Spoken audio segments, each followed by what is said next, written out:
Hey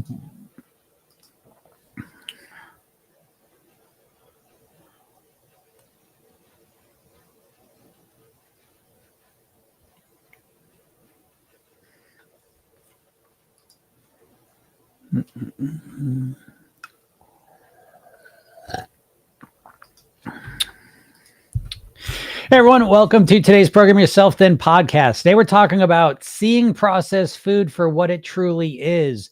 This is probably one of the biggest things you can do to take control of your weight and your health. It's to see processed foods for what they truly are.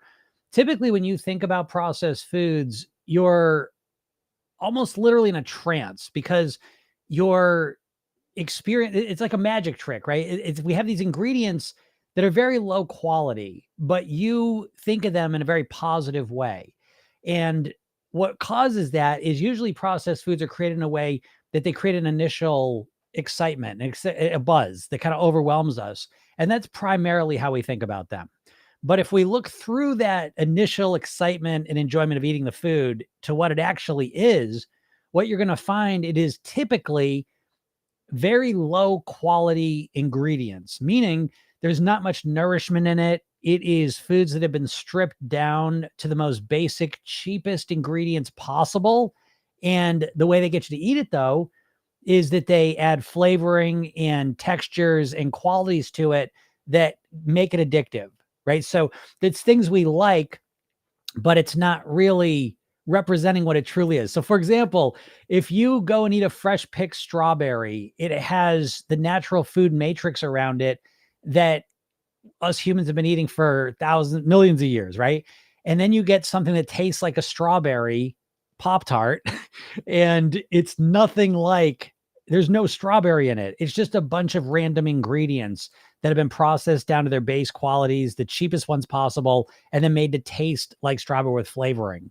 And this is enough, though, to trick our brains because it's a lot of calories, salt, sugar, fat, and it overwhelms us and we want more of it. But if you pull yourself back and look at the processed food and see through the excitement of eating it to what you're actually consuming, you're going to find that you're putting very, very, very low quality nourishment into your body. And basically, you're putting corn, wheat, soy into your body, typically with processed foods. And the way you're able to get that in there is they're putting these flavorings that trick us, literally a trick. And so this is the goal, because once you truly see the food for what it is, and I'm not bullshitting, you can literally look at the foods, and as you start to really pay attention to it, you realize it's very low quality. This is why you're hungry all the time. You're not meeting your nutrient needs. And so it doesn't matter, though, to your brain and body because it gets tricked by the flavorings and it overwhelms us. So it is up to you to see what the ingredients are, to learn what those things are and how they impact your body, and to understand that the reason you're struggling to lose weight, most likely, is because you're hungry all the time, because you're eating a lot of processed foods that are not satisfying you. And once you start to realize this, it starts to shift your food decisions and into a natural, more healthier option. And when you start doing this, it makes it easier to lose weight. So I hope this helps you out, and start paying attention. So if there's any questions, feel free to ask them. And we'll get into it. Here we are, Thursday. What's up, Victoria? Victoria says your videos have actually really helped me. First person who actually gives motivation. Well, thank you. I appreciate you saying that. Take a screenshot of that. I like that. Yeah, that's what I try and do, motivate people. And I try and motivate people through, I'm using my hypnosis stuff for sure, but I like to motivate people through information. I could sit up here and get you rah motivated, but I would never do that because the entire weight loss industry is basically built around the false hope syndrome. And I'm not doing it. I'm not going to get you just all fired up to be a certain size or a certain weight. I want you to understand the deeper levels that are leading to your weight and your health. And I think once you understand those, it's naturally motivating. So I'm super happy to hear that, Victoria. Great job. I may sound like I have a cold here, but it is not a cold. It is sawdust. I've been chainsawing wood, and I got wood dust in my nose. Let's see here. Make sure I didn't miss anyone's questions. Christy says, your program is fire. I'm on my third or fourth week. Have lost 12 pounds since December. Christy, you're the best. Good job. I'll take a little screenshot of that. Screenshot action today. Nice job, Christy. Super happy to hear that. Program is fire. I literally, sometimes I think about my program. I'm just like, I'm trying to be humble. I am a humble person, but my program for weight mastery is just like, I look at it sometimes like, this is amazing. It really is. So I'm super happy to hear you're killing it, Christy. It's just the beginning. You know, the beauty of programming yourself thin is that it's unlike any other weight loss program because it's built for long-term success. And so, yeah, people, you know, they may experience relatively quick weight loss, relatively slow. It doesn't matter, because the difference between this and pretty much every diet is that when you get a month into it, 2 months into it, 6 months into it, a year into it. Did you hear what I said? A year into something, a year into a weight loss program. Can you imagine? Dare I say 2 years into it? 3 years?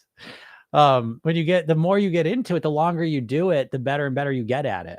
You know, that's the key thing, because it's not a weight loss thing where you're just forcing yourself to do something. Diets are like holding your breath. You know what I mean? It's like, okay, let's see how long you can do it. You know, program yourself thin. The first thing we do is exhale, let go of your breath. Oh, calm down, relax. Let's do this. Just buckle in. You're in for the long ride. You want to master your weight forever, don't you? So let's calm down. You can't master your weight forever. You know, that feeling of dieting. How long are you going to keep that up for?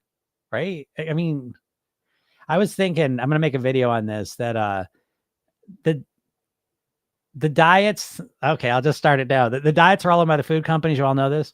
The diets that you're following subconsciously, that you're learning from how to lose weight, are all owned by the food companies. Weight Watchers was owned by Heinz. Jenny Craig was owned by Nestle. Atkins Food Products is owned by the same company that owns Cinnabon and Auntie Anne's Pretzels. Slim Fast owned by the same company that owns Ben and Jerry's ice cream.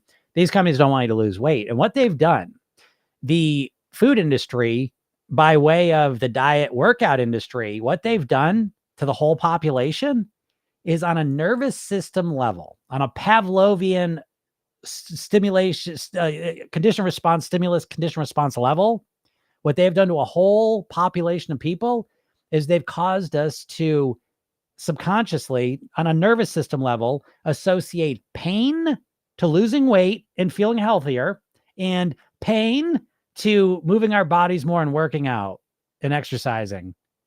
Think about that. You don't want to, you want to lose weight, but you don't want to diet. You don't want to start a diet. That's why you're not doing it.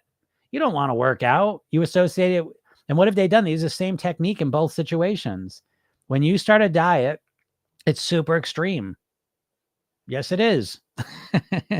Even Weight Watchers is extreme. Weight Watchers isn't extreme as keto on the surface, but is as extreme to your subconscious mind, because yesterday you didn't give a shit about your points or your food or your calories, and today that's all you care about. And it's overwhelming for your nervous system. And so when you diet, you way overwhelm yourself. And when you work out, what do? What's been your experience when you try and work out? Do you do it for a couple days or maybe a couple weeks and then you stop because you feel sore, pain, right? Why? Because you overdid it. So you have been conditioned in your lifetime to, when you want to lose weight, you do something overwhelming for a little while and then you can't do it anymore. When you want to work out, you do something overwhelming for a little while, you don't want to do it anymore. And now you associate on a nervous system level, Pavlovian. I say you want to lose weight. And if you don't believe me, I made a video. I should read through that video because it was fascinating. I asked people, I said, what are some reasons you may not want to lose weight? And it was interesting reading what the responses were. But the biggest response of all, for reason that people might not want to lose weight, is because they thought it was going to ultimately be way too hard and they would have feel deprived and bored and it's difficult and I don't want to live that way. So think about that. The thing that could probably improve your life more than anything else in the world, right? Getting control of your, putting good food in your body, getting control of your weight, your health, your emotions, your mindset, all this stuff. That's what happens. You feel better about yourself. You get on track. You have more energy, you sleep better. Everything gets better. And yet, be honest with yourself. When you think about weight loss at this point, it's a stress response. You get anxious. It's just like, every time you think of a diet and losing weight, it's like someone shocking you, nervous system wise. You think about working out. No, thank you. But why? It's because you think of some overwhelming way to do it. So, that's the big part of mastering your weight, is to calm down, relax, and approach it from this calm, centered, present place. And from that place, you think much more clearly, you see things more clearly, and you're able to obviously get much better results. What you're doing with the dieting is you're just freaking out. Basically, let's be honest. When you start a keto plan, because how do you even fucking start a keto plan? You got to be freaking out to do something so silly. Start a carnivore plan. Intermittent fasting is asking parts to it, but it's overwhelming for most people to just jump into not eating for 16 hours. So everything you've been taught to lose weight is some extreme thing that you can't maintain. And so now you associate weight loss with overwhelm. Do you think that's an accident? Or do you think that might be intentional? So you just keep eating the same amount of food forever. What's up, Roya? Roya says, I get happy every time I see you live. Thank you, Roya. I appreciate you saying that. That's why I do them. I do them every day. I do them every weekday, Monday through Friday. I gotta write that on Instagram. I should write that on TikTok. I only got so much space to write my bios, but I want to let everyone know I'm live every day, talking this stuff. This is my life. When I'm not talking about weight loss, I'm coaching weight loss. When I'm not coaching weight loss, I'm thinking about it and reading books about it. I love it. I love it. Michelle says, I'm down 58 pounds since September. Oh my goodness. I've never felt better. I've literally never felt better. Of course, Michelle. Congratulations. That's wonderful. 58 pounds since September. Wonderful. And again, what I always love, 58 pounds is amazing. Okay. Since September is even better because you've been doing it for a while. Okay. So now what you're in, again, I don't know how much weight you want to lose, but even now you've been doing it long enough to at least part of your energy should be spent optimizing what you've been doing to succeed so far. Okay. And optimization means not cutting more calories, necessarily. I mean, it may include that at some point, but optimizing more often means making what you've been doing so far easier, more enjoyable. How can I make what I've been doing easier for me? And how can I make it more enjoyable? And if you start focusing on that, you set yourself up to maintain your success and then move towards whatever your ultimate goal may be as well. Great job though, Michelle. That's a big accomplishment. Christy says, we have our own medical practice and everybody's wanting to put on the shots. Oh, be put on the shots. I told my husband, which is a physician, absolutely not. I've struggled with my weight my entire life. I've told him and everyone else it has to be done inside out. Wow, Christy, that's really cool. That's a cool story. That makes me so happy to hear. I'm right in the middle of a book called Magic Pill about the weight loss medications. And yeah, it's an interesting time. What I always say, I'm not against it, like I think if you don't want to change your eating, if you don't want to change your lifestyle, don't want to change your mindset, if you don't want to do any of that, then I think the medicine's probably a great strategy for you and probably a great option. But again, the people that are in my program that resonate with what I'm talking about here, and certainly the way I am, is if we can, and you can, we want to fix this. We want to fix the problem. The medicine really doesn't fix the core problem at all. The reason these people are going on the medicine is because they're hungry all the time. But the reason they're hungry all the time, most of the time, is because they're eating a lot of processed food. They're not nourishing themselves. So they're starving, basically. America is the land of the overweight, undernourished person. And so, yeah, the medicine, that's going to be the interesting watching forward, is when people that don't really eat that great to begin with now eat a lot less of not great stuff, because that's where some issues are going to show up.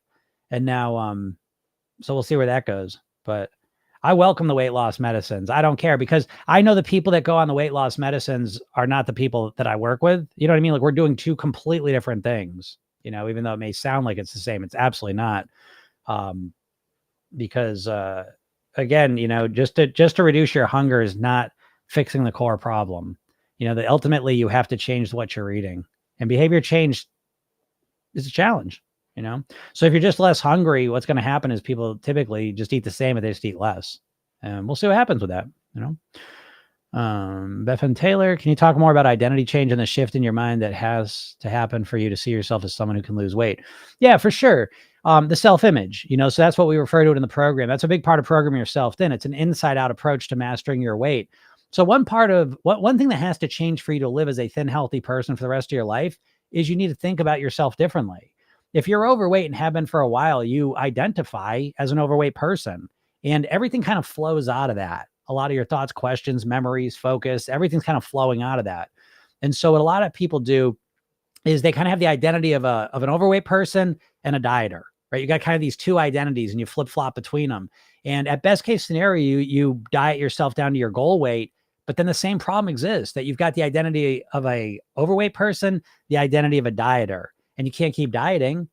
And so what we like to do in Program Yourself Thin, right from the beginning, we work on identifying the self-image, just recognizing as a concept, and then going to work on who do you want to be?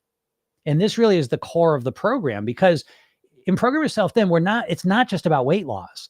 Just a weight loss goal by itself. And you think this, and you're wrong. I'm telling you, if you're a dieter, you think your motivation, your desire to want to be X amount of pounds or be a size or to look a certain way, you think that's enough motivation, and it's not. Do you ever wonder why you haven't gotten the results? It's not that you can't do it. It's that you don't want to do it, and you don't want to do it because you're not motivated enough, and you're not motivated enough because just wanting to look better is usually not enough motivation for most people. And so there you go. And so wanting it more, how do we do that? Well, we need to make it bigger than just looking different. We need to make it about becoming the best version of you possible. And so I always say, in Program Yourself Thin, we take your weight loss and we wrap it in personal development. So we don't make it about, I just want to get to X amount of pounds. I want to look this way. We say, I want to be the best version of me possible. I want to be the best. Who am I at my best? Where I'm kind of flowing, where I feel good, where I'm energized, where I'm happy with myself, where my mindset's positive, and my weight and my size are here too. So it's part of the it's part of the goal, but it's not the only thing. And so obviously, if you add more reasons to do something you're going to be more motivated. And no one ever thinks about this. And so, and on top of that, we always live up or down to our self-image. And a lot of times people have just accepted to some degree the self-image that they carry around. You never sat down and really designed the self-image you want to have. You just kind of absorbed it through people you were around, experiences you had, different situations. And so you have way more potential than you're probably expressing at this point. And so Program Yourself Thin really is a path to being the best version of yourself possible. And again, just one aspect of that is weighing what you want. And so we take that into account. And as you move down the path of getting better and better at something, so let me put it a different way too, because you don't think about this with weight loss. Dieters don't think about this at all. Dieters just think, okay, well, I'll go on a diet. I will lose. I know what to do. I'm just going to start doing it. I'm going to lose the weight, and then I'll be a lower weight, and I'll be the same person, but I'll be a lower weight. And it's like, that's crazy. Because if I say to you, let's just say you start taking up golf. Well, you go golfing the first time. You're not a golfer. You went golfing. Okay. But what if you start golfing 3 times a week for the next 5 years? Well, now you've become a golfer. Do you see what I'm saying? Like, there's an identity shift. And so for most dieters, their fucking identity is being a dieter, being an overweight dieter.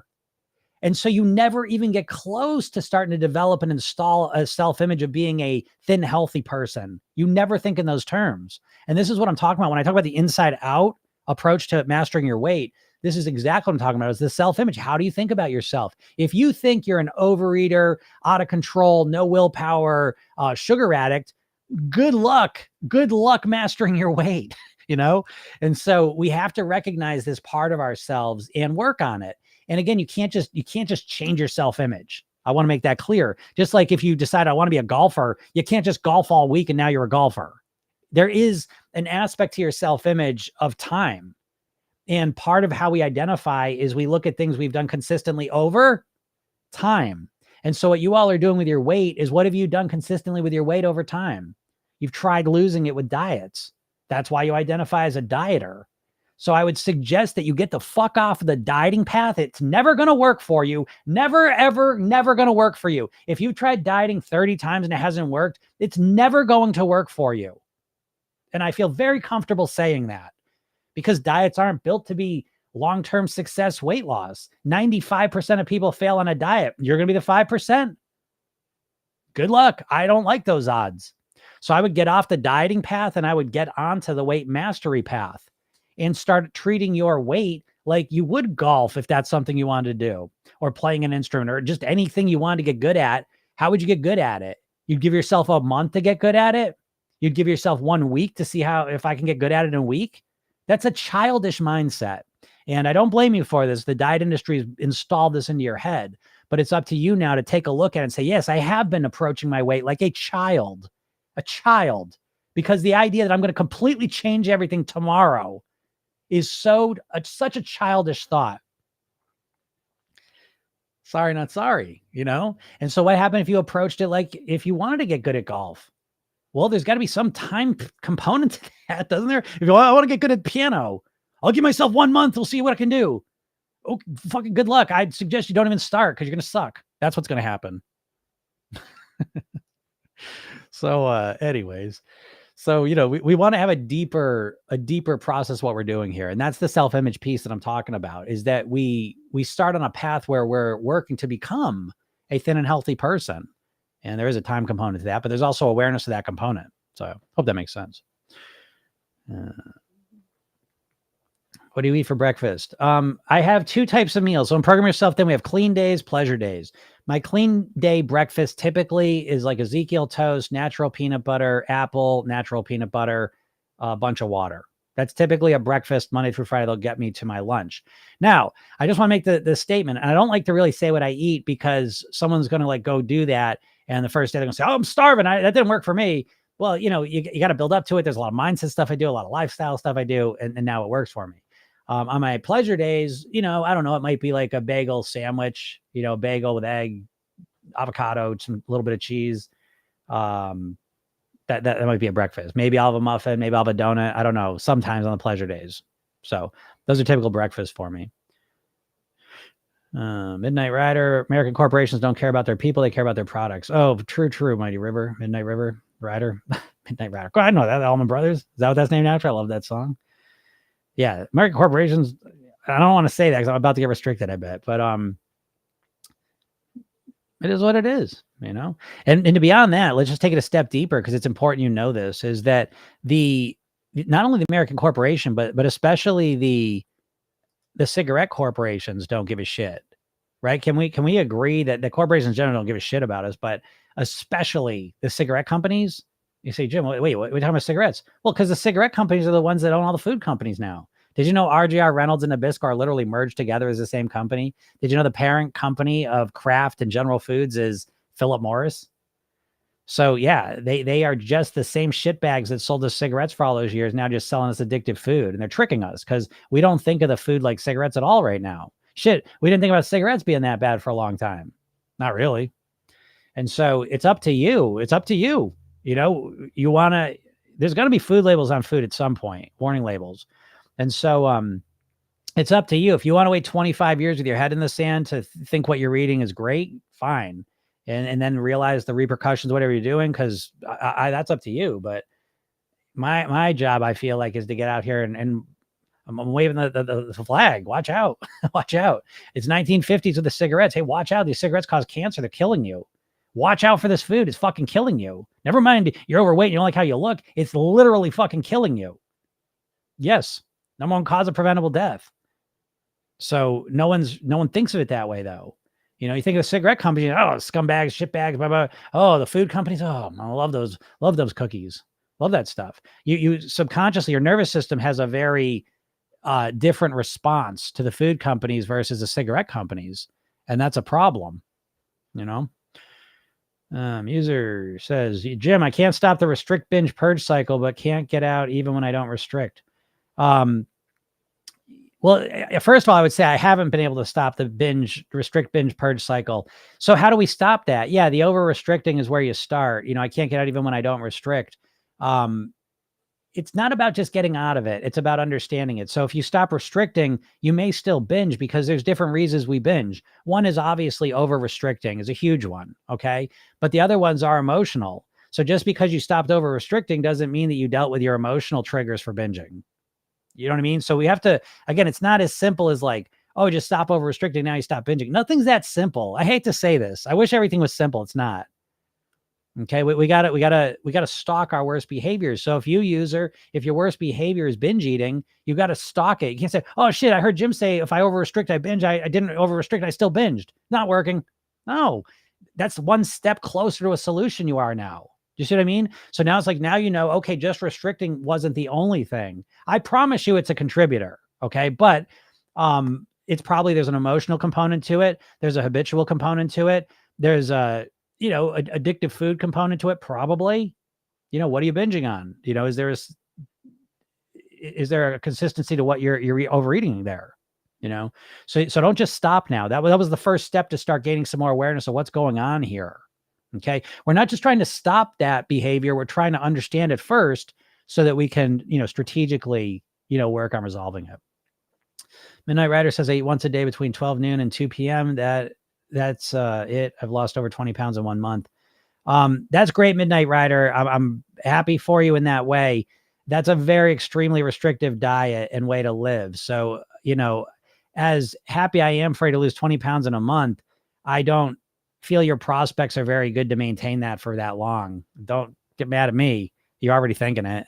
And if you're not thinking it, you will within another month or two. And so, again, I say this to you as a warning to other people. When you see 20-pound weight loss, I know you start to feel that FOMO, like, oh shit, I want to lose 20 pounds in a month. Well, again, 20 pounds in a month, eating for 2 hours a day is going to be wildly unsustainable for most people. And so for Midnight Rider, if Midnight Rider, like, you come check in here, because I'll be here next year at this time, check in next year at this time with me and let me know if you're still eating 2 hours a day. And that's the question I want you all to ask, is where will this person be a year from now, do you think? Again, I'm not trying to be negative. And it's, hey, listen, if you're rock solid, say, I'm going to be right here, Jim. I'm going to show you. Cool. Next year. Hey, Jim. Hey, remember Jerko? You said come back in a year, but I'm still eating for 2 hours. Here I am, still eating for 2 hours. And I'll say, hey, congratulations. You found something that really works for you. I'm proud of you. But 20 pounds in a month, I don't give a shit. I don't give a shit. I get people every day. Oh, I lost 30 pounds in 2 months. I'm 40 pounds in 2. Don't give a shit. I don't care about weight loss. I care about weight mastery. I'm not impressed by fast weight loss. I'm impressed by you maintaining that 20-pound weight loss for the next year, next 6 months. And I think everyone should start thinking that way because it's very clarifying. All right. Jenna says, that was helpful info. Thank you. I've been overwhelmed and freaking out trying to do keto and hiking. I'm going to be calm and think sustainably. That's great, Jenna. That's what I mean. Like, when you calm down and relax, you all think way clearer. You've got so much wisdom and knowledge and intelligence in you. And most dieters, and again, this is very intentional by the diet companies, but when you think about weight loss, you go into crazy mode. I work with very smart, successful, perfectionistic, action-taking individuals. And what happens is when it comes to weight loss, though, they just let go of all of that and go into freak out mode. Again, my clients, it's so funny because they're almost always very successful in their professions and their personal lives and what they've chosen to do. And then the weight loss is like that one outlier that they've been able to figure out. But then you're talking about the weight loss and it's like they turn into a different person. They're like, I don't know what to do. I don't know. And it's like they freak out. And then you watch them in other areas of life and they're just calm and cool and all the rest of it. What state you're in has a huge impact on the results you're going to get. I hope you can imagine why,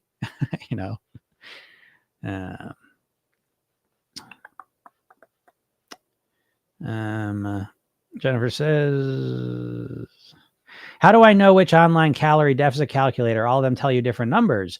I would never use a calorie deficit calculator because exactly that reason. A calorie calculator is a guesstimate at best. You have to understand this. This is so important for your sanity, folks, and for your motivation and results. Because again, all you have to do is study a few weight loss studies where they put people in metabolic labs and track every calorie in and calorie out of the people. And you'll see in a group setting that given the same calories, burning the same calories, all the everything that equalized, that people after a month, 3 months will lose dramatically different amounts of weight. And so I think those calorie calculators are just cruel because they set your expectations at a level that you're probably not going to hit. And then even if you're losing some weight, you're still going to feel discouraged. So I wouldn't use any calorie calculator. And I couldn't even tell you, I couldn't answer that question because of exactly that reason. Yeah, you're going to get all different numbers because they're all bullshit. They're really just guesses. You know how much specific it is? Like how you're going to gain or lose weight, like, is so unique to you. There's so many different factors that no calculator could give you a real thing. And that's what I think about that. Jonathan Walker, I gained 5 pounds overnight from a binge. I feel horrible. Holy shit, right? Yeah, I've seen that. I mean, it's crazy how fast we can put weight on, right? Now, the good news is that's mostly, probably water retention and stuff, and you can pass it quickly to get right back on track. So, but here's the good news, right? Again, Jonathan, don't beat yourself up about it. There's no need to beat yourself up. I say this all the time. There's so much wisdom in what I'm about to say, but it's hard to understand it because it's like, it's not how we normally think. When we binge and we feel horrible, we put 5 pounds on, what a lot of people do is they start beating themselves up. But what that does is it disassociates you from the reality of that consequence. When you binge enough to put 5 pounds on, you physically, mentally, and emotionally feel like absolute shit. And so when you start beating yourself up, what you're actually doing is disassociating from that mental, emotional, and physical negative consequence. And now you're going into your head. It's no different than if I way overeat and now I go watch TV. I way overeat and I scroll on my phone. It's a disassociative state. You're disconnecting from your body to some degree. So what you need to do after you binge like that binge is a gift from the heavens, because what you want to do is you want to sit with yourself as much as you can. Sit within yourself, feel the physical effects of that binge, feel the emotional, mental effects of what you're saying in your head, how you feel emotionally. Connect to it on a very nervous system level, because what happens is that's what changes your behavior. That's what changes it. The beating yourself up does nothing. It actually just makes it most likely to happen again, because you're not sitting with the experience. I use the example as a metaphor that if you binge like that, if every time you binged, overdid it, I popped out of the closet and whacked your thumb with a hammer and it disappeared, and then you went and ate some ice cream and whacked your thumb with a hammer, it wouldn't take too much of that for you to say, I don't think I want that. That's how humans operate. It's that simple. We're Pavlovian. We're not as smart as we think. What's driving our behavior really is what gives us pleasure, what gives us pain. What lets us avoid pain, what gives us pleasure. It's that simple. And so if you beat yourself up, not only that, but the subconscious message is binging is wonderful and I should have stopped myself. But the truth is binging is fucking horrible. It feels awful. It feels awful. And now today sucks physically, mentally, and emotionally because of it. So I want to sit in that. I want to steep in that, because that's the reality. That's the real reality. It's always going to be. Every single time you behave like that, you're going to feel like shit. It's just a natural cause and effect of the reality we live in. So that's where I would spend my focus and time, is in realizing that, and utilizing it. It doesn't matter. Again, a lot of times your mistakes, the biggest mistakes, are the biggest teachers you have. All right. Iris says, hey, Jim, is it true that the longer you're overweight, the harder it is to lose it? Yeah, I would say that's probably true, but I don't think it's for the reasons you're thinking. I certainly do think that there is a physical issue with that, leptin signaling and things of that nature. Certainly we are homeostasis machines to some degree, and we kind of normalize, our brain's a prediction machine. Our brain's biggest job is to predict the future to keep us safe. And the easiest way to predict the future is to maintain a status quo. So pretty much everything here is kind of designed to keep us even keel at the level we're used to. So yeah, when you're overweight, there are just so many physical, biochemical, psychological, neurological, nervous system factors that kind of stick you up there. No doubt about it. Which is why, again, Program Yourself Thin is a holistic, comprehensive approach to mastering your weight that takes a lot of these things into account. The idea that you're just going to magically, top down force yourself to eat different so you weigh less is such a inadequate, superficial, horseshit strategy. It's silly. And so, yeah, I do think it's true that the longer you're overweight, the harder it is to lose it. But I think most of that is psychological. I think, again, I was just talking about the self-image. I think when you identify as an overweight person for a long time, when you have ingrained behaviors that lead you to be overweight, they're just ingrained behaviors. They're more ingrained, right? So if you've been overweight for 5 years, they're 5 years ingrained. You've been overweight for 20 years, they're 20 years ingrained. So yes, I think that's what makes it harder. So it's certainly it's not impossible, and it doesn't have to be as hard as you think. But yeah, I think that does make it a little bit harder. You have less to reference and all the rest of it. So yeah, I do believe that. He says that scares me. What do you think about protein shakes and bars? I don't like them. Again, I think everything on a spectrum. So if you're eating candy bars and, if you're eating candy bars and milkshakes, I think protein shakes and, protein bars are better than that a little bit, for sure. But I think I find protein bars are probably the sneakiest thing for smart, healthy people that are trying to be healthy. I find that them thinking protein bars are good for them is one of the biggest mistakes I see people making.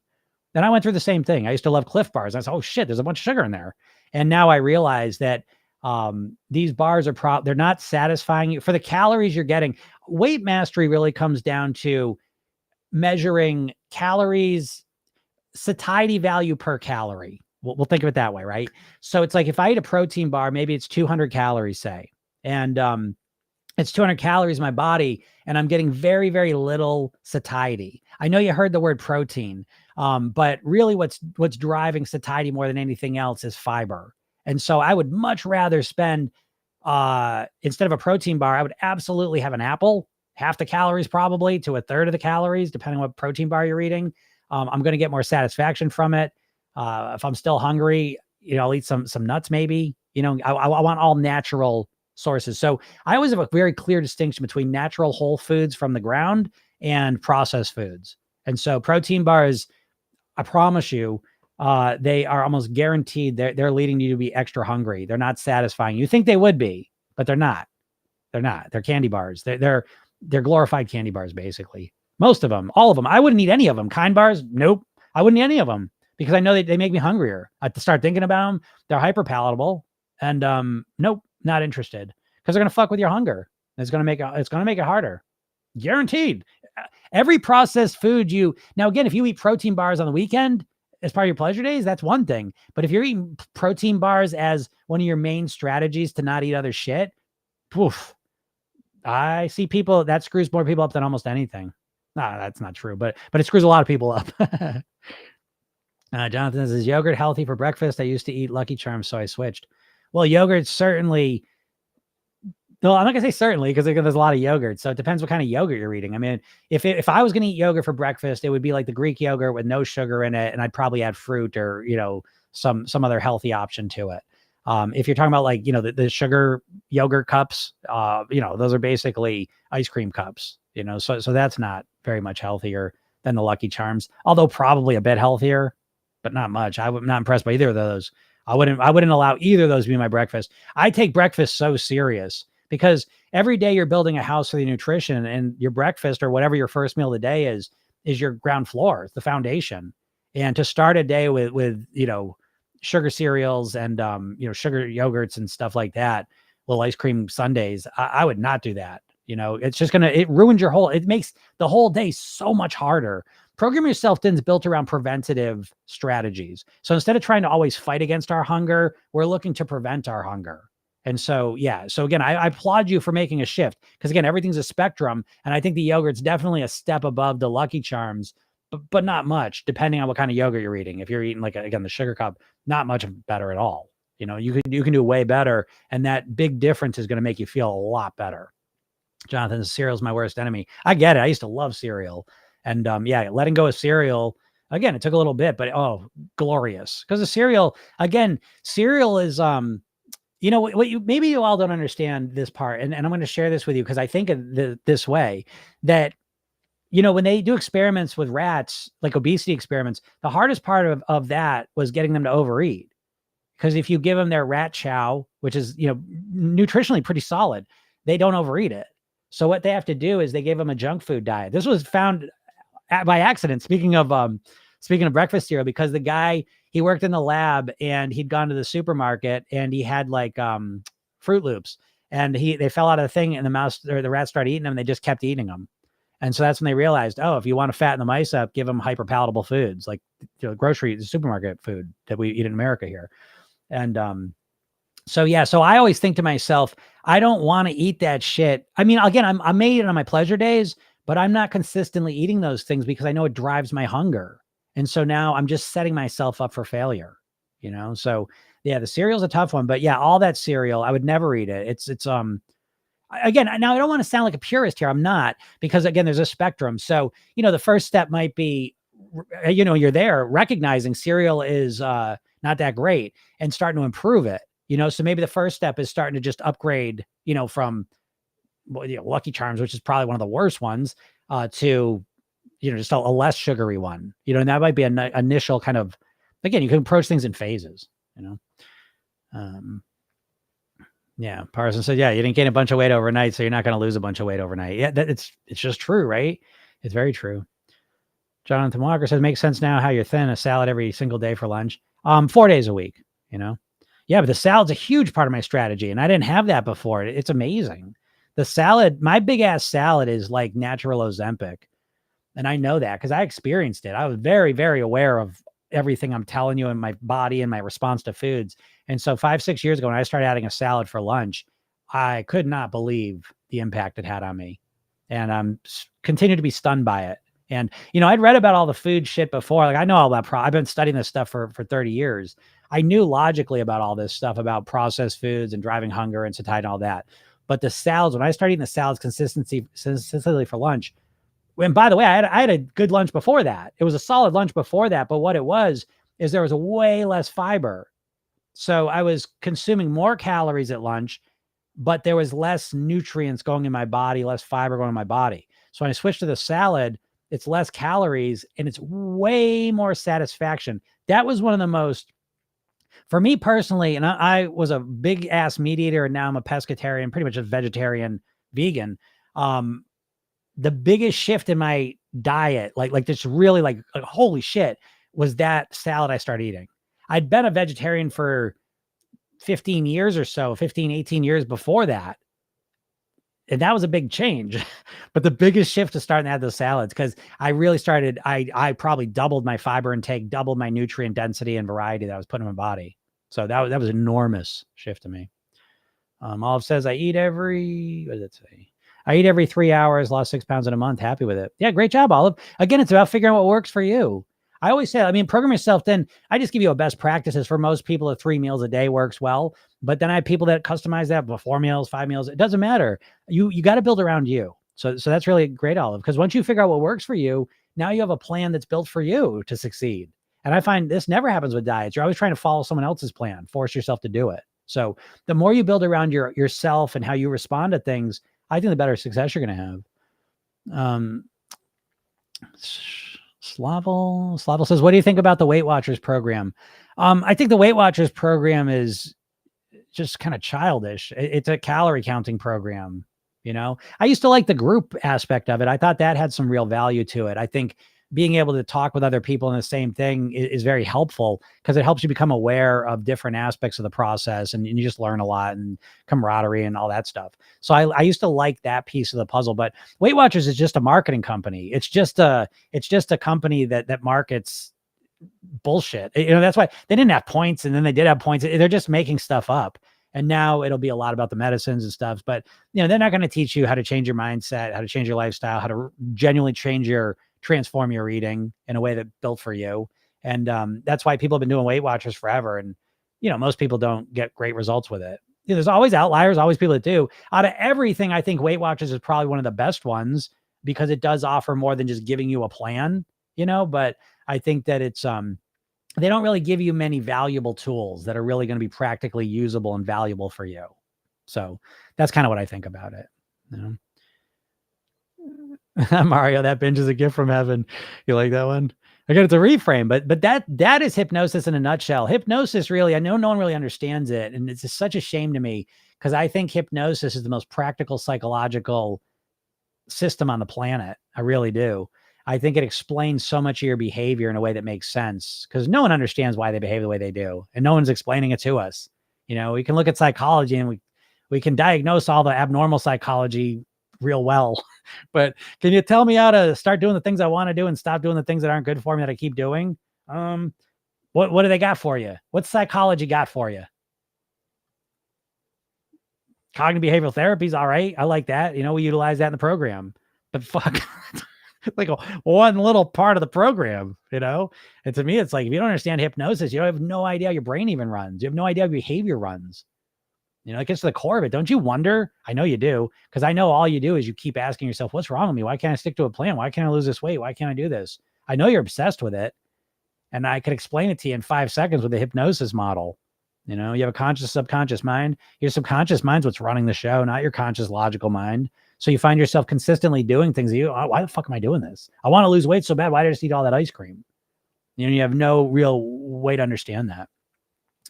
And I see this question just came through. I'm gonna get right to it because this has been coming up lately. And this again is another way you're so influenced. We all are. We're so conditioned by the food industry and the diet industry to just be confused as shit. Because what I've seen lately is people being real worried about fruit.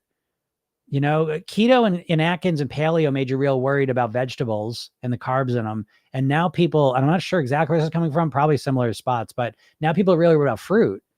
When to eat fruits as fucking much as you can. When to eat fruits, morning, night, and afternoon. Whenever you get a chance to eat fruit, eat it. And I say up to about 5 pieces a day, maybe that's about the max, and then start to pay attention. But, eat as much fruit as you can. Don't worry about the sugar. Shut up. You know what I mean? I'm worried about the fruit from the sugar, but here, I just ate a candy bar. You've been conditioned. Again, it's just one of those things. How do you explain that? If you're one of those people. Because I see a lot of people like this. Again, people that study a lot of this stuff. Well, I watched a doctor talk about the sugar from fruit and I should avoid it. Doctors don't know shit about nutrition most of the time, just so you all know. You think they do and you think they should, but they don't. They study very little nutrition. Unless it's a personal interest of theirs, they don't know much more than you do about what to eat, how to lose weight, nourishment. It's crazy to think that, isn't it? But it's true. Very true. And so because I see a lot of carnivore being driven by doctors out there making completely fucking asinine, just so short-sighted and wrong. And I'm not a doctor, but it turns out you don't have to be a doctor to learn about nutrition and know what's bullshit and what's not. Doctors, again, they don't know much more than you do about nutrition. I'm telling you this. I know it sounds crazy, but most of them don't. And so it's funny when I see doctors. There's a big doctor, carnivore guy. He is a doctor, but he's a psychiatrist. And the fact that he puts that out there, like, he's a shitbag. I think he's a shitbag. And I don't like it. But anyways, I got a little tangent there. The fruit things come up this week a lot, though. It's crazy. Brianna says, I'm in full recovery from binge eating and give you so much credit for my recovery. Oh, that's awesome, Brianna. Taking the shame and the guilt out of it's key. That is one of the greatest ones I've gotten. I love that because that's not something I really work with or have worked with. I don't really get into disordered stuff. So that just makes me so happy because I know in the back of my head, I'm like, I know this stuff would help them too, but it's just not what I've been doing. But that makes me so happy. And I'm really happy that you said that too. Taking the shame and the guilt out of it is key. So you should all listen to Brianna with that because it's the same with your weight loss. This has been studied, and this is a reality of weight loss, is that you think, and your main strategy is you're trying to always beat the shit out of yourself. You're doing the bad parent routine, so it's like whatever parent was your disciplinarian or whoever was a disciplinarian in your life, you've internalized that voice and now you've given it, you pumped it up on steroids. And that's the main way you're trying to lose weight is you're like, beat the shit out of yourself. You're so mean to yourself. And you shame yourself, you guilt yourself, you do all this mean stuff to yourself. You say all this stuff to yourself, thinking that that's what's finally going to get you on track. And it's the opposite of that. It doesn't work. It makes you feel so bad. And then what's the best way you know how to feel better? It brings you right back to the food. So what works way better is when you let that go, you relax, you stop with the shame and the guilt. It's just not effective. If it worked well, folks, I would tell you, my program would be called Shame Yourself then. I would have no problem with that because all I care about is results. And so I would be happy to just get on phone and coaching calls and just beat you piece of shit. You don't care enough. You're fucking lazy. I would do that. I would kind of be fun in a way, but it doesn't work. That's the problem there. And so when you do it to yourself, it doesn't work.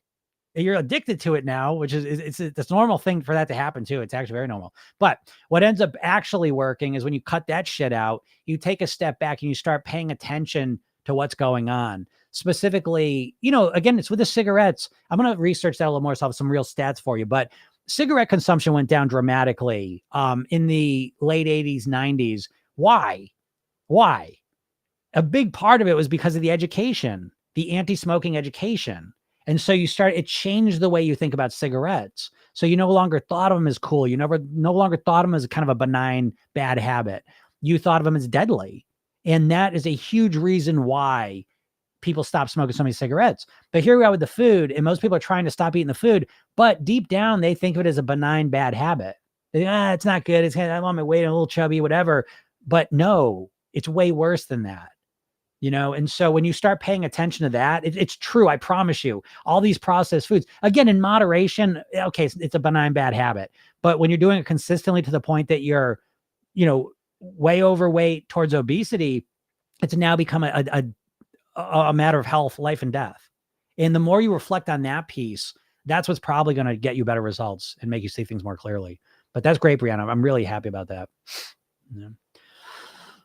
What diet's best for high cholesterol? Yeah, well, okay. So I have high cholesterol, which is, again, it's a familial thing. My dad died at 54 of a heart attack. But I am practically a vegan, which would be a diet that typically is going to bring cholesterol down for the average American. And for me, I spent 10 years working on getting my cholesterol down. Everything from, I gave up eggs for a year. I said I'm practically vegan, but I did eat eggs, a lot of eggs. And I said, okay, my red eggs, maybe that does it. So I gave up eggs for a year. 1 year I was worked out like crazy. I've tried all different stuff and I could never get it down below 220. And at average it was 250. So I take statins and now it's down. But but for the average person, what's going to reduce the cholesterol is lowering saturated fats. For most people, is going to create a reduction in cholesterol. So again, more whole natural foods, less basically less meat. That's a big source of it. Less cheese, less saturated fat sources. That's kind of a just a blanket beginning of a diet that should help you, reduce cholesterol. For the average person, it will. For me, not so much, but that's okay. Let's see here. Brianna, yeah, LOL, natural Ozempic. Yeah, it's really true. Like literally. I just learned this somewhat recently, but when I say that the salad that I eat is like natural Ozempic, I'm not speaking metaphorically. I'm speaking fucking literally. What those medicines do is increase your gut hormone GLP-1, which causes you to feel more satiated. So when I eat salad, natural foods that are high in fiber and protein take longer to digest. Okay. Natural foods take longer to digest. There's more fiber to work through. There's a food matrix you kind of work through, and there's a slower absorption of the calories and of the energy.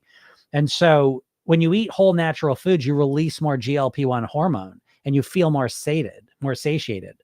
And so it's literally. And I've been looking for studies, and if anyone has any, feel free to shoot them to me. But I've been looking for studies on like the increase in GLP-1 for people that increase, whole natural foods. I would love to find that out,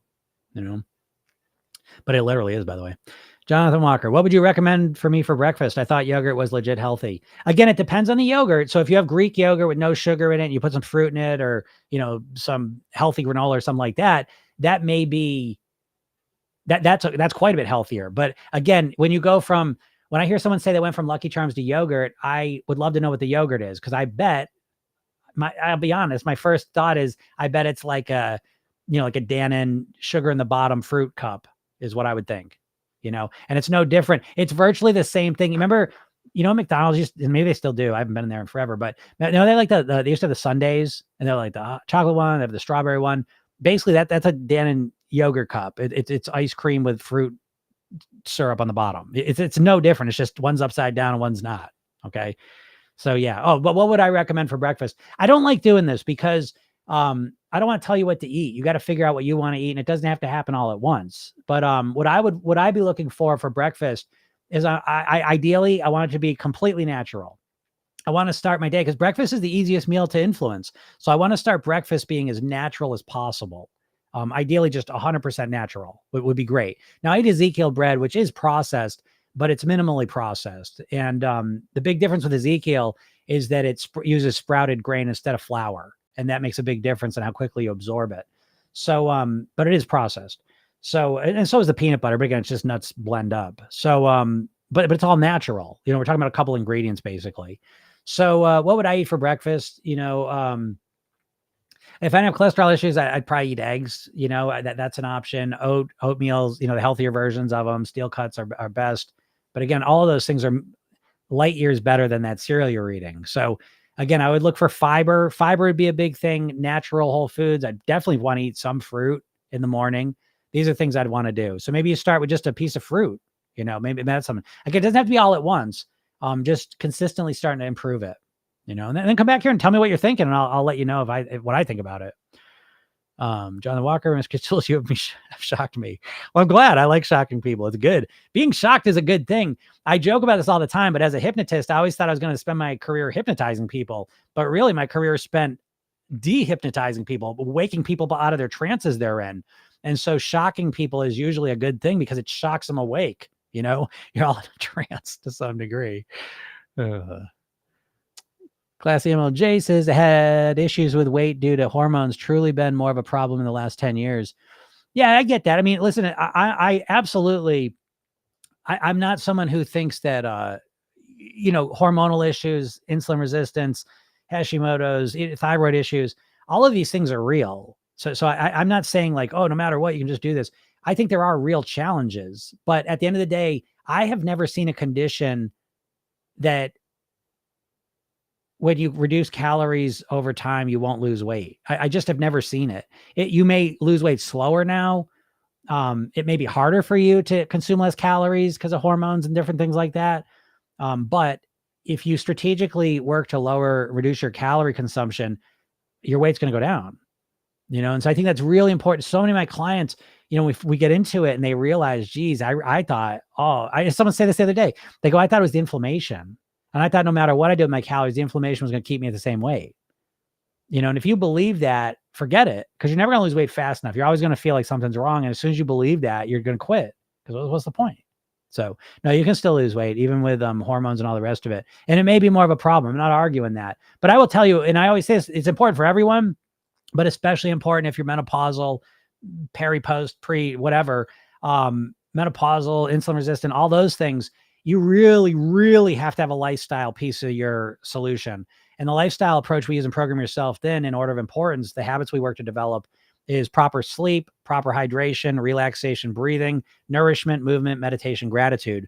We work to weave those into our lives because all of those things start to impact you physically in a positive way. Whereas, the hormonal issues, the menopause, whatever, might be influencing you in a negative way. And a lot of times this improvement in the lifestyle piece really can be quite a missing piece for people. It makes a huge difference. I mean, all of those things I just mentioned change your hormones. They change your biochemistry. They change your insulin resistance. All of them. They affect all those things. So in positive ways. So for a lot of people, honestly, you don't know really. Most people, they don't know what the menopause is and what the bad lifestyle is. You don't know what the Hashimoto's is and what the lifestyle is. And so once you clean your lifestyle up, then you have a clearer picture of it. How about fiber supplements?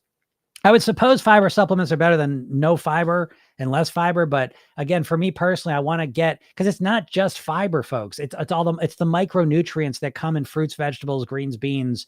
It's the micronutrients in there that we need, in meat, as well. It's the micronutrients we want. It's not just the fiber. So fiber supplements, we got to stop. Science has not figured out the one thing or all the things that we need. So again, I want to switch over to whole natural foods. Thanks, Jonathan, because there's a lot of things science hasn't identified down to the thing. So I don't want to wait for them to identify certain things. I just want to eat the same food that we've been eating for millions of years, as close to it as I can get, and put that in my body. So if you're going to increase fiber, I would definitely not recommend a fiber supplement. I would definitely recommend initially going for more fruit. That's me though. Do you agree with fasting? Oh, wait. Someone said, do you think snacking between meals with fruit is a good idea? Yeah, I think it's a great idea. I think fruit's wonderful and great. I think fruit's the missing ingredient for so many people. And now I can't believe it. What a fucking world. It's just one more thing that gets me mad, that a lot of people walking around thinking fruit's the enemy. And why would you possibly think that? We've literally been eating fruits since the time before we were humans, when we were pre-monkey creatures. We were eating fruit in the jungles. We've been eating fruit our entire history on planet Earth. Why would fruit be a problem? And it's bullshit. It's just more bullshit from the food companies. I hate it. The World Health Organization says the number one thing that would allow people to be healthier and live longer is to eat more fruit. Fruit is a good thing. Can you overdo it with fruit? Yeah, sure. I guess you can overdo it with anything. But for the average person, you're way underdoing it with fruit, and you need more fruit. So yeah, eat it between meals. I always recommend that. That's one of the best snack upgrades you can do, is start having some fruit instead of your bullshit protein bar. It'll make a huge difference. Do you agree with fasting? I'm assuming you're talking for intermittent fasting. I'm fine with fasting. I use intermittent fasting, But the big difference is I started doing it 30 years ago when there was no intermittent fasting. I just did it kind of organically and naturally. And I started off slow. I started creating a bigger time frame between when I went to bed and when I stopped eating. And I did it slowly and strategically.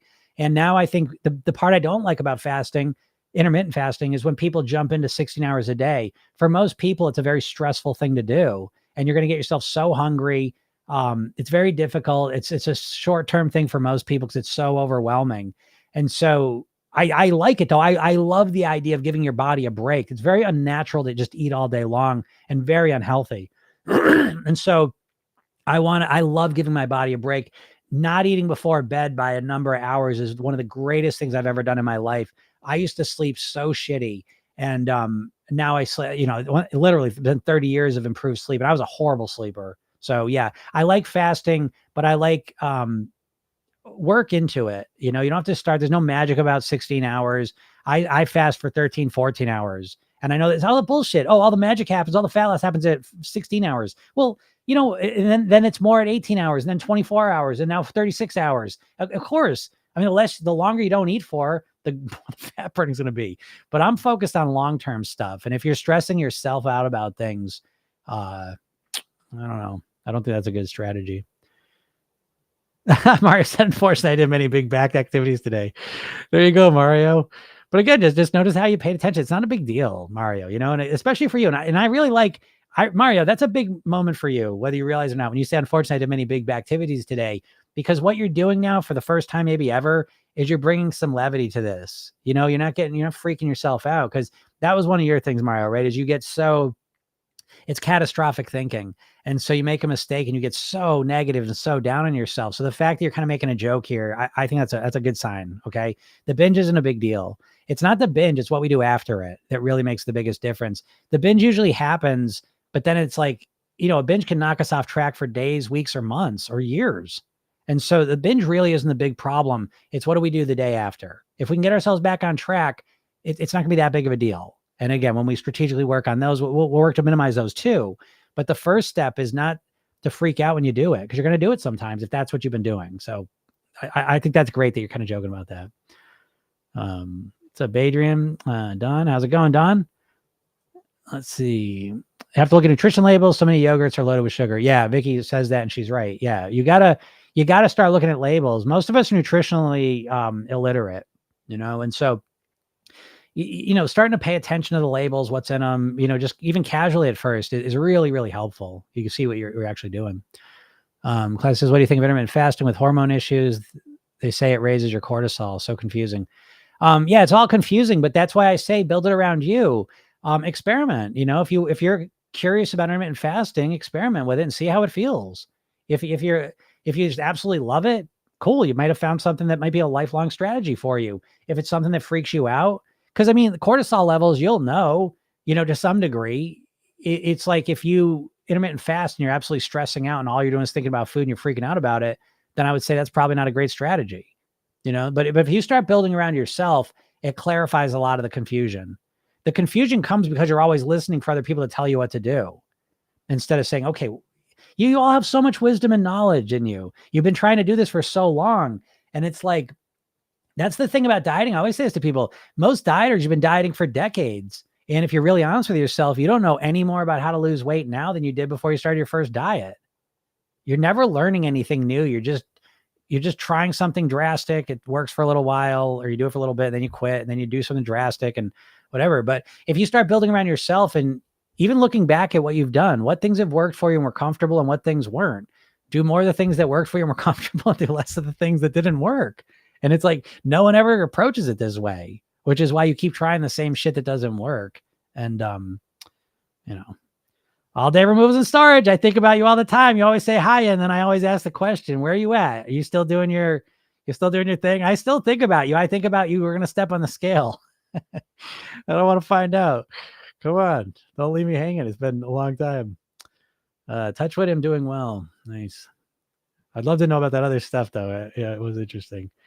John said, I read carrots are horrible. Carrots are horrible. Can you imagine? What a fucking world we live in, huh? What are carrots horrible compared to? Compared to what? They're going to spike your blood sugar more than ice cream, candy bars, cookies, potato chips. How are carrots horrible? This is it. This is it in a nutshell. And I'm not busting your chops, Jonathan. I'm just saying this. You're saying what a lot of people are thinking.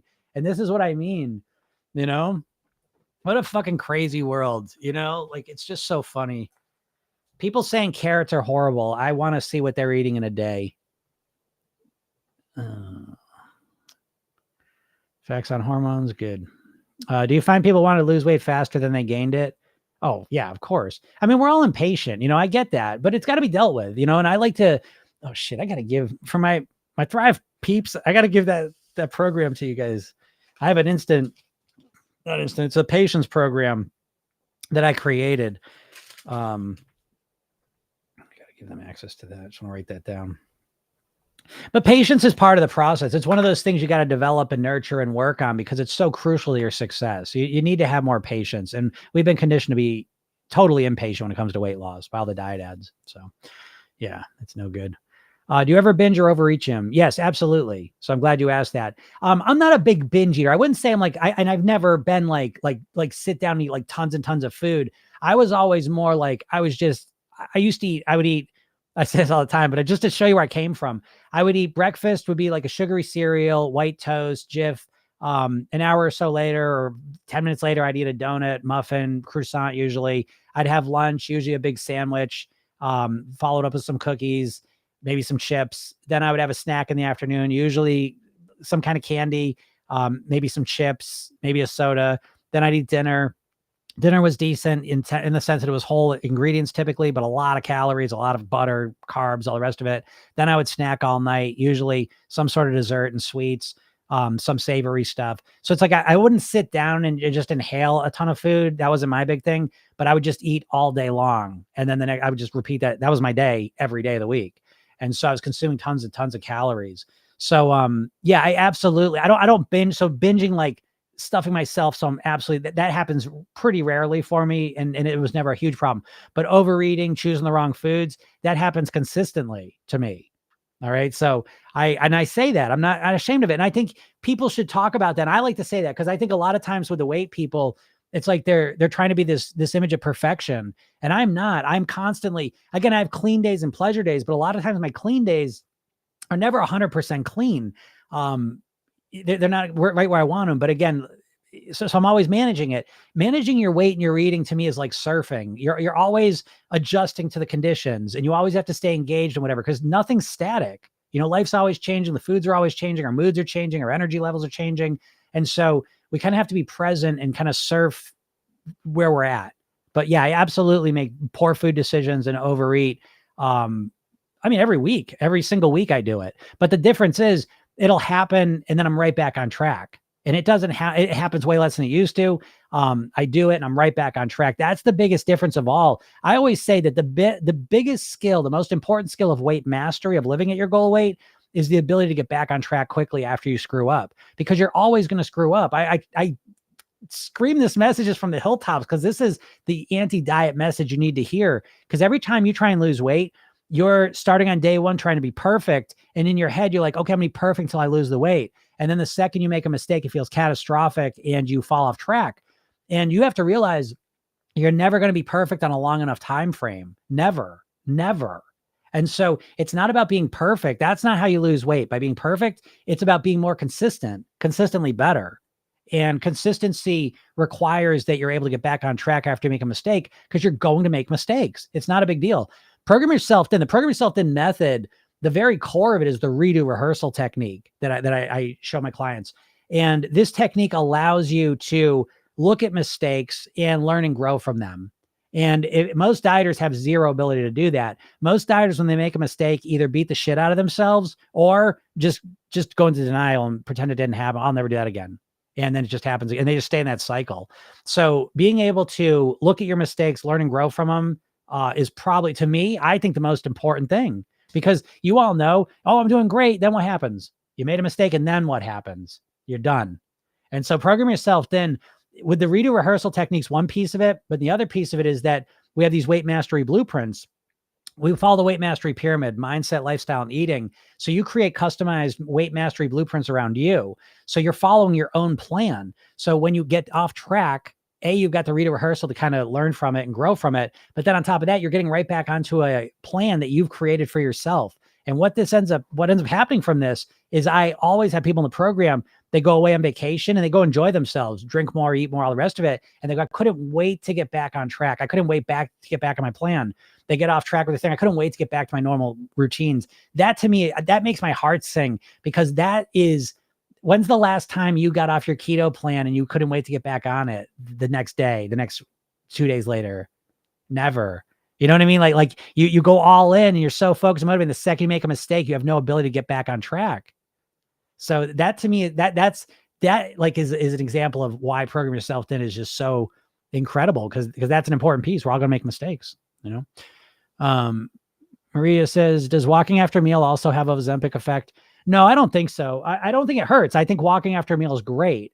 But again, really what we're doing, the way the Ozempic effect, if you really want to experience what Ozempic feels like naturally, the best way to do that is just eat a lot more whole foods, whatever you want. Fruits, vegetables, greens, beans, whole grains, meat, just natural things, whole nuts, raw nuts, whole natural foods.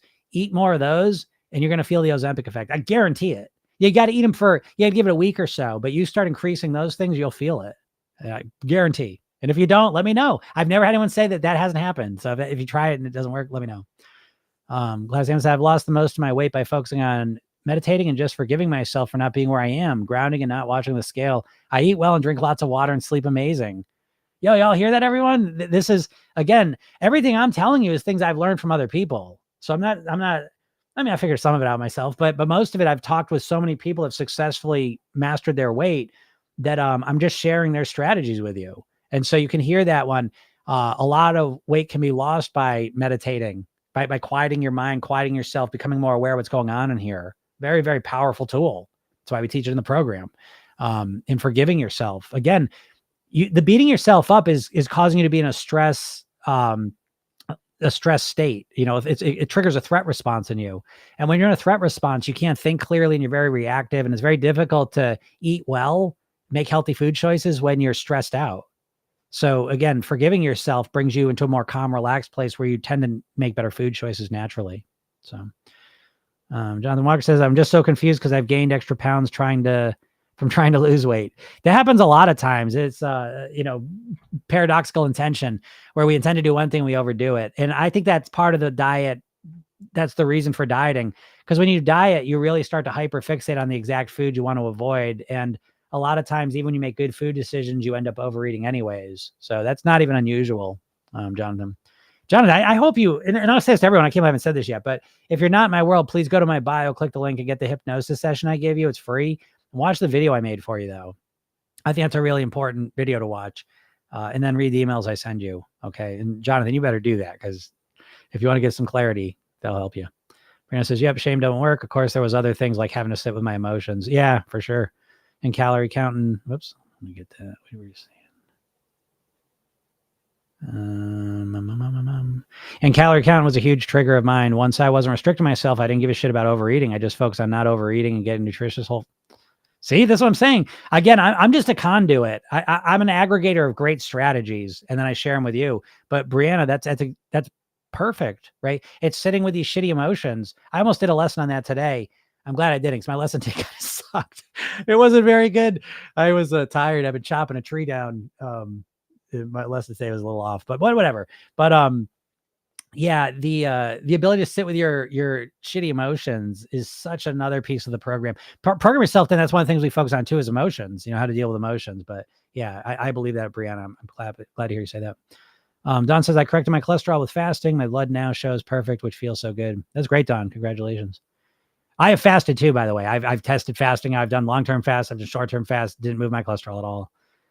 Spider Lily, high cholesterol means your body is trying to repair something, address inflammation to help lower. I don't know. I mean, I think sometimes high cholesterol means that you inherited familial hypercholesterol. So, you know what I mean? I've addressed inflammation a lot. It didn't do it for me. Did intermittent fasting for a year, lost 14 kilograms now, weight stuck since 3 months. Advice. Yeah, I mean, the intermittent fasting is just a tactic. It's a tactic to compress your eating window so that you consume less food, but you're still consuming too much food. If you want to lose weight, you need to reduce your calories. So yeah, keep intermittent fasting if you've gotten used to it and you're doing well with it. But now during your eating window, you need to reduce the calories there. I love sweet potatoes for breakfast. Yeah, sweet potatoes are great. That's a great breakfast. Great one. Did intermittent fasting for you. I just said that one. Yep, tweak what you're eating during your window. Yep, Don's got good advice there. Hello, how are you? Hello, Fancy Nancy. I'm doing great. Fancy Nancy. I remember reading that one to my daughter. Oh, my daughter. She graduated high school tomorrow. Where'd the time go? Just yesterday, I was reading her Fancy Nancy books, and now she's graduating high school. Same. I blamed it on the cortisol. It could be the cortisol. Like, again, I think intermittent fasting is very stressful for people.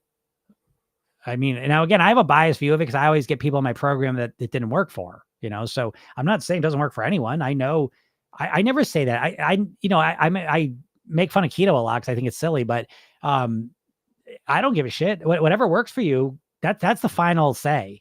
I would never criticize whatever you do. If you're at your goal weight in a way that's comfortable and sustainable for you, I would never judge it past that. Cool. But if it's not working for you either, though, then it doesn't make much sense. Yeah. Okay. Jonathan says that. Okay, you're right. It's not Greek yogurt at all. It's some low fat peach yogurt. Yeah. Listen, the main marketing tactic of food companies is to highlight one healthy piece of it. So low fat sounds like that's one of them. And so it's low fat, high sugar. I almost guarantee you, because when you lower it's salt, sugar, fat. When you lower the fat, you got to increase the sugar. When you lower the sugar, you got to increase the fat, and so it's like the one thing that's healthy on the package is bullshit. It's just bullshit to trick you. So yeah, but this is great, Jonathan. Don't get upset about it. We embrace moments like this. My whole path of weight mastery is littered with these moments where I'm like, oh shit, I thought that was healthy. What the fuck? Oh, am I ever going to figure this? Is there anything? And you go through your little tantrum, right? And you say, okay, fine. And we just improve it. That's literally, it's that forever. I'm still doing that. Literally to this day, I'm still learning things and just growing and evolving and whatever. So don't get upset with it, Jonathan. Embrace it and say, oh, thank God. Now I realize, because what's worse than realizing what you were eating isn't healthy is eating something that you thought was healthy and saying, what the fuck? I don't get it. No matter what I do, I can't lose weight. I ate this shitty cereal. I changed this healthy yogurt and I'm not losing weight. I don't get it.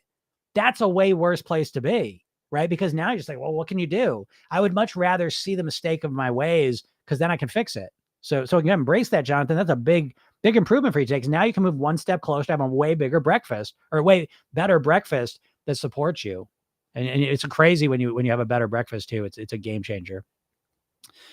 Yep. Oh, love fruit. Yep. Watermelon this week is great. I know I almost brought I ate them all by the time, because I told you one of the things I'm really thinking and real quick here, I'm going to start doing is making some videos with real food in it. I just realized like real food is like, it's a vacuum in our reality. We never see it. You never see a commercial for healthy food, not healthy bullshit food, like genuine lettuce, vegetables, fruits. And I had strawberries yesterday. I go by and it's like the field's right there. They pick them and they sell them right there. And I grabbed those and it's like, oh my God. I was thinking that I'm going to make a video on this one I ate some of them and I was like, anyone that tells me how great Ben & Jerry's ice cream is, I'm like, have you ever had a fresh strawberry, a fresh hand-picked strawberry? I'm not talking about the strawberries in the, listen, everything's a relative on a spectrum, right? So it's like, yeah, you get the packaged strawberries in the supermarket. That's way better than getting any other bullshit. Okay. But the strawberry, that's a strawberry that's been hyper engineered to be able to sit in a package for a while. It's been in plastic. It's been traveled. It was picked 3 weeks ago, whatever. And so when you get a very fresh off the ground vine picked strawberry, it's a completely different experience. And the more real food you get into your life, it is, to me anyways, it is an absolute, it's I don't know. It's an exquisite experience. So anyways, but yeah, watermelon too. Huh? Have you done prolonged fasting? What do you think of it? I hate prolonged fasting. I hate it. I have done prolonged fasting. I used to do the master cleanse, and I hated it. I did it a number of times and I hated when it was coming towards me, I was dreading it. I did it and I hated it and felt like shit. And then afterwards I was obsessed with food for a while. So I stopped doing it. Again, I really, at some point I really, really committed to only do things that I'm going to do long-term. And I stopped doing things that were really intense that I wasn't going to be able to keep up. And that was one of the big ones. So yeah, I do not recommend prolonged fasting for weight loss. You're amazing, Jim. True. I'm not as worried about it as I usually would be. The binging part you're talking about. Yeah, for sure. Yeah. Thanks, Sean.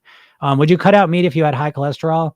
I mean, I would. I did cut out meat, but I say all the time, I'm not a vegetarian activist. Although I can be, if you want to talk about vegetarian, I'm happy to do that. But in this environment, that's not what I'm here for. I work with meat eaters, carnivores, all the rest of it. I don't care. You do whatever you want to do, and let me help you. Do what you want to do. But I obviously have a lot of reasons why I don't eat land animals. But yeah, if I was a meat eater and I had high cholesterol, I would have, if I was a meat eater when I was found out I had high cholesterol, the first thing I would have done is I would have cut down the meat. I would have cut down, if I was eating like a normal American, if I was eating like I used to eat, and all of a sudden I got the high cholesterol diagnosis there, lab results back, I would have started cleaning up my diet. I don't think I would have completely given up meat, but I would have started cutting it down, and then I would have seen what happened the next year. Again, I did this for 10 years. I would get my cholesterol checked, and then I would spend that year doing something else and trying something different. And yeah, again, like I said, the craziest year I had, I got it down to like 220, so. But yeah, if I was a meat eater, I'd definitely cut it down for sure. But I usually binge on healthy foods too, which is weird.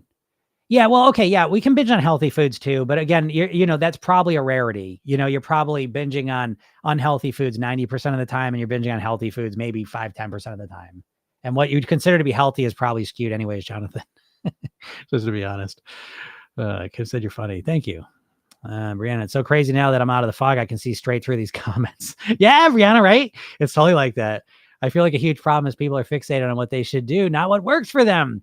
Brianna, I don't get you a program yourself thing coach over here.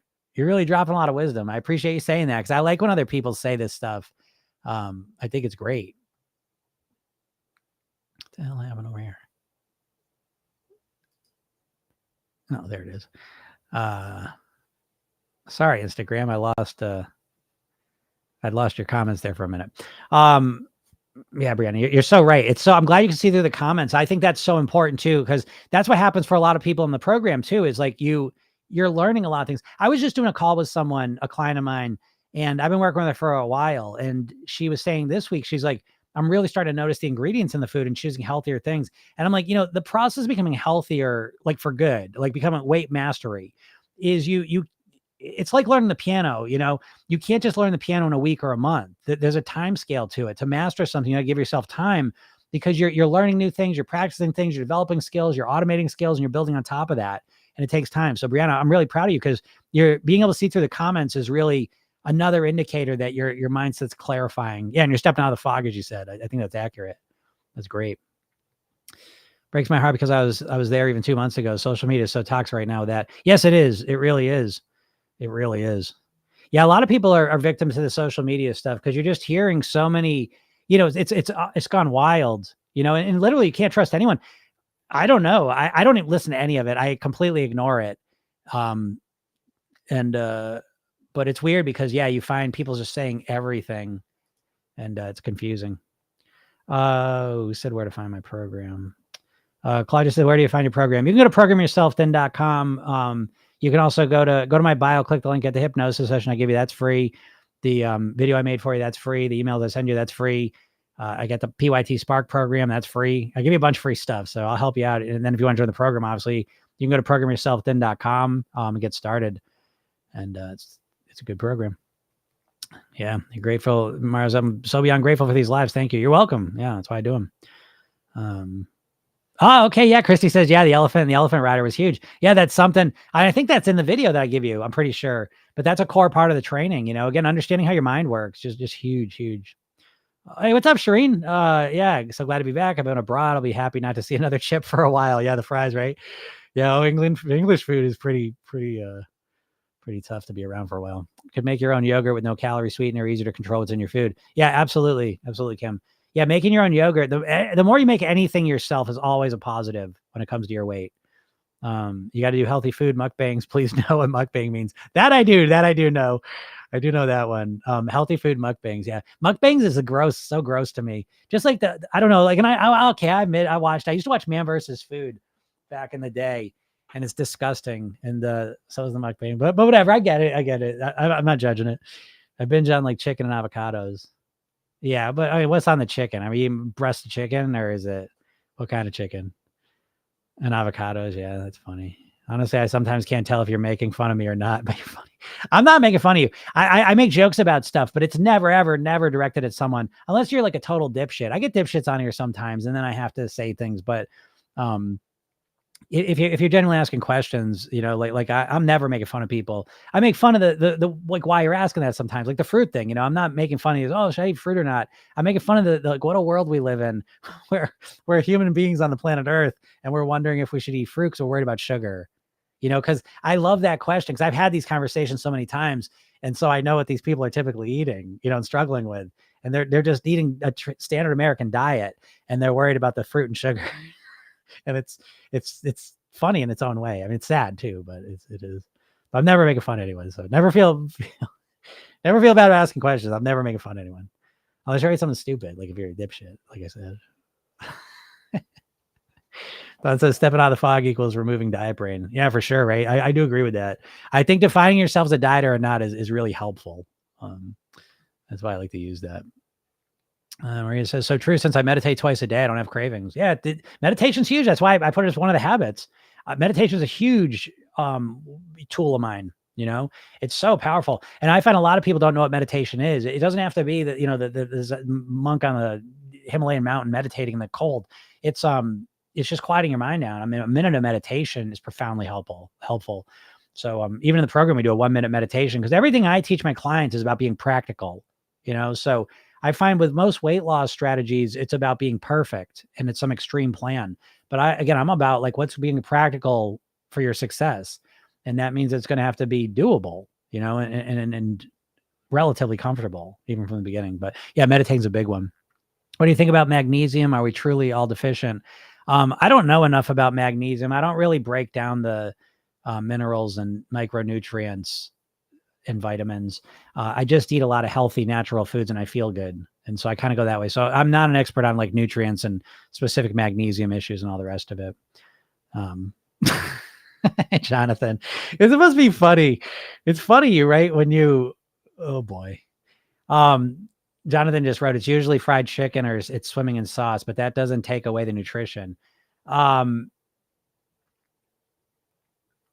Okay, but that's fine. But you just threw the nutrition thing in there for a second. We'll get back to that because you started this by saying I even binge on the healthy stuff is what you said. And I said, what's the healthy stuff you're talking about? And then you said chicken and avocados with a cryy face. And then I said, well, what kind of chicken? I said, breast of chicken. I knew that wasn't going to be the answer. So then I see fried chicken and, chicken swimming in sauces, but it's the same nutrition. But we started this off by talking about binging. Okay. So the reason you're binging is because the chicken's not healthy at all. If you take, what's the healthiest thing we could eat? An apple's up there. But if we take the apple and we deep fry it and cover it in hot fudge, it's not the same thing, So the reason you're overeating or find yourself overeating on that is that the chicken is not healthy at all. It's the opposite of healthy. But again, Jonathan, I really want, I want to clarify. So I'm not making fun of you here because this is the trap we're all in. When I say you're all in hypnosis, I know Jonathan's not a dumb person. I can tell that because no one that listens to me long-term is, I'm not going to say dumb or smart, but I know you're probably an overthinker. The only people that listen to me are people that think a lot, it turns out.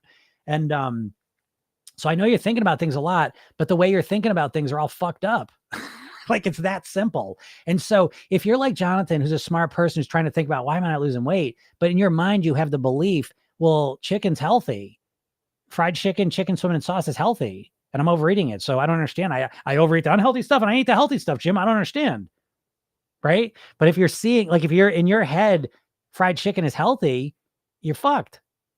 Because you know what I mean? So again, this is a great day for you, Jonathan, because you've learned 3 big things.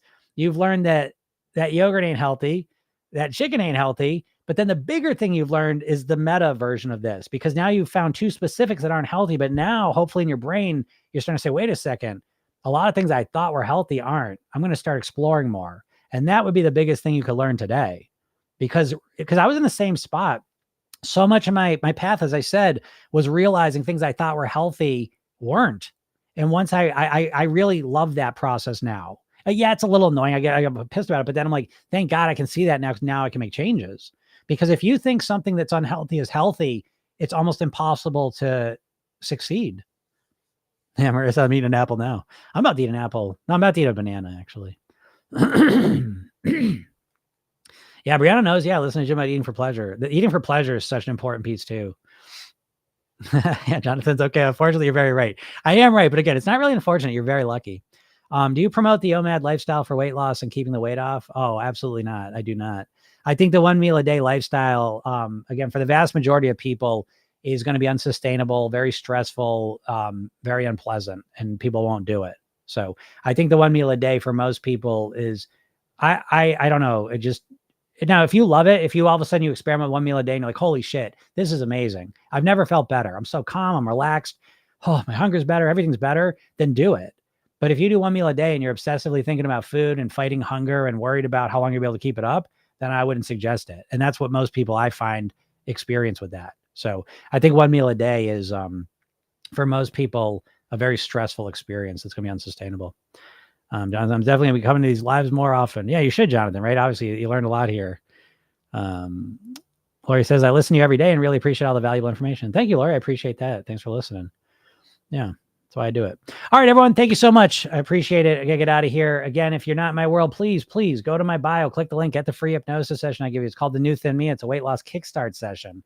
And then what else is there? I give you a video there that's pretty cool. I'd watch that, because I kind of give you the big picture overview of what I'm talking about.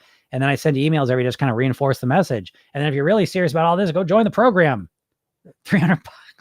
$300. Again, I'm not financially shaming anyone. So you can't do it. You don't have the money. You can't do it. I get that.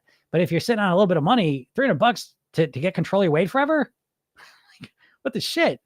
So anyways, go check that out. And then the podcast is Program Yourself Then. And we do one every Monday through Friday. Usually start around noon. Oh, I see you, Julie. All right, Julie, make sure you got your invitation. I made sure you got that. I don't know what happened the other day when I sent you the invite to the coaching call, but you should have it today. And if you don't, email me and I will get that to you, because we got the coaching call starting in another hour. And so I will see all you coaching people on there. And yeah, so the podcast Program Yourself on all the major platforms. Go listen to it. Go check it out. If you like it, leave a review, write something nice about it. That helps me out. So thanks so much, everyone. I really appreciate it. Have a super day, and we'll talk soon. Bye.